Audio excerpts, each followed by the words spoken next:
Stavbách by mali mať na starosti odborné firmy. Ľudia to však často robia sami. Buď chcú ušetriť, alebo nevedia, že stavebný odpad obsahuje karcinogénne vlákna. Za neodborné odstránenie azbestových sutín hrozia pokuty.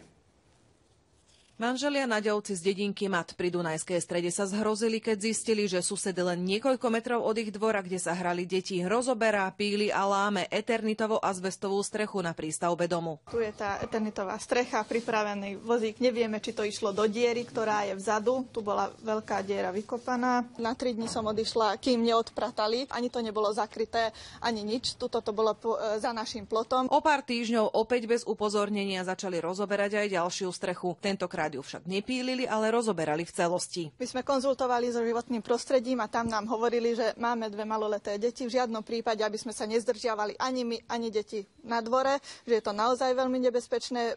Vdychuje sa to, príznaky nemusia prísť hneď 5-10 rokov. Majiteľka domu, na ktorom strechu odstraňovali, tvrdí, že postupovali správne. No, nechcem vám vyjadrovať nič. Všetko sme uložili do vrecka, všetko je v poriadku. Naďovci si všetko odfotili a podali sťažnosť na úrade životného prostredia. Kde azbest skončil, nevedia. V prvom prípade úrad objasní, či sa jedná vôbec o priestupok a potom následne sa vydá buď rozhodnutie o nejakej sankcii. Či sa ide na miesto, alebo či sa rozhodne na základe fotodokumentácie. Susedia pravdepodobne chceli ušetriť, keďže odstránenie 1 metra štvorcového azbestovej krytiny stojí asi 16 eur. Zástupkyňa spoločnosti, ktorá odstraňuje azbestové časti budov, tvrdí, že ľudia stále neveria, že je to nebezpečné.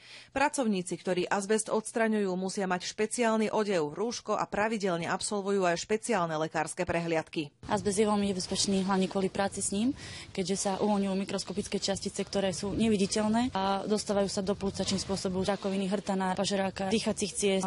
Ako to zvykli ľudia, že volokedy zakopovať, to je ešte horšie, pretože to raz tej zemi vychádza von. Za neodborné odstránenie azbestového odpadu a jeho uloženie na skladku, kam nepatrí, hrozí pokuta do 1500 eur, prípadne aj trestné oznámenie za verejné ohrozenie.